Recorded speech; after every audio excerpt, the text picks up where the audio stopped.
एक गांव में दीनानाथ नाम का किसान अपनी पत्नी सुशीला और 2 बच्चों के साथ रहता था। दीनानाथ बेहद मेहनती, ईमानदार और नेकदिल इंसान था।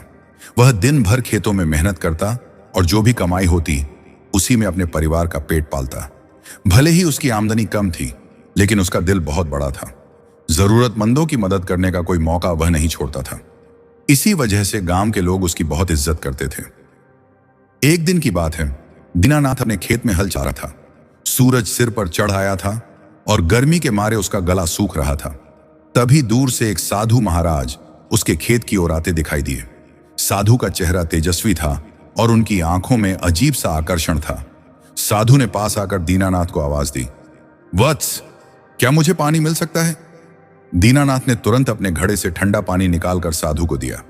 साधु ने पानी पीकर संतोष की सांस ली और बोले, तू बहुत नेक दिल इंसान है। तेरी सेवा भावना देखकर मैं बहुत प्रसन्न हूं। मैं तुझे एक वरदान देना चाहता हूं। दीनानाथ चौंका और बोला, महाराज, मैं तो बहुत साधारण किसान हूं, मुझे वरदान की क्या आवश्यकता? साधु मुस्कुराए और बोले, वत्स, मैं तुझे ऐसा वरदान दूंगा जिससे तेरा जीवन बदल जाएगा।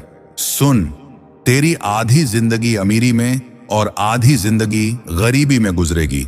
अब यह तुझे तय करना है कि पहले अमीरी चाहिए या पहले गरीबी। सोच विचार कर कल मुझसे आकर मिलना। यह कहकर साधु आगे बढ़ गए और दीनानाथ सोच में पड़ गया। शाम को जब दीनानाथ घर पहुंचा तो उसकी चिंता उसके चेहरे पर साफ झलक रही थी। उसकी पत्नी सुशीला ने चिंता का कारण पूछा तो उसने साधु की बात सुना दी।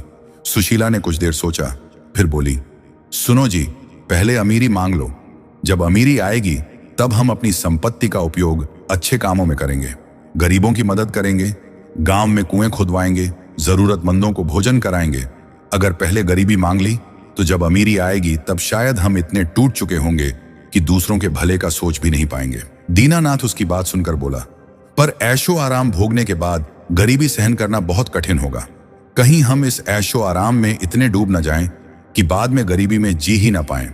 सुशीला ने मुस्कुराकर कहा, जब हम अमीरी में दूसरों की मदद करेंगे तो भगवान हमें गरीबी के समय अकेला नहीं छोड़ेगा। विश्वास रखो। सुशीला की बात में गहरी समझ थी। दीनानाथ को उसकी बात सही लगी और अगले दिन वह साधु के पास जाने के लिए निकल पड़ा। उसने साधु के पास पहुंचकर विनम्रता से कहा, महाराज, मैंने निश्चय कर लिया है, कृपया मुझे पहले अमीरी का वरदान दें। साधु मुस्कुराए और बोले, जैसा तू चाहता है वैसा ही होगा। यह कहकर साधु ने उसे आशीर्वाद दिया और वहां से चले गए। कुछ ही महीनों के भीतर दीनानाथ की किस्मत पलट गई। उसके खेत में इतनी फसल लहलहाने लगी कि पूरा गांव हैरान था।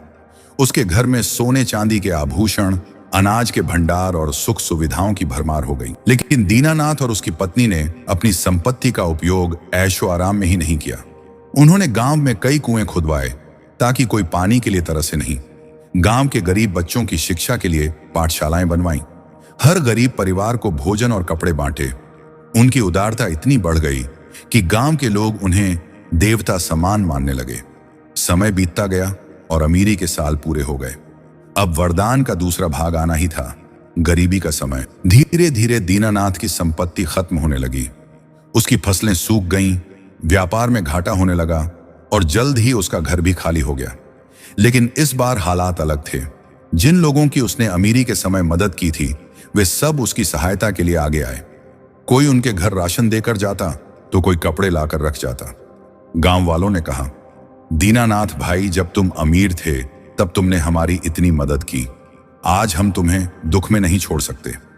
दीनानाथ और सुशीला ने गरीबी में भी सम्मान और प्यार से भरा जीवन जिया। इस कहानी से हमें यह शिक्षा मिलती है कि सही समय पर लिया गया सही निर्णय और दूसरों के लिए किया गया भला कभी व्यर्थ नहीं जाता। यदि हम अपने अच्छे समय में दूसरों की मदद करें तो बुरे समय में वही लोग हमारे लिए सहारा बनते हैं। दीनानाथ की कहानी इस बात का प्रमाण है कि दौलत से बढ़कर इंसानियत होती है और इंसानियत का कर्ज कभी खाली नहीं जाता।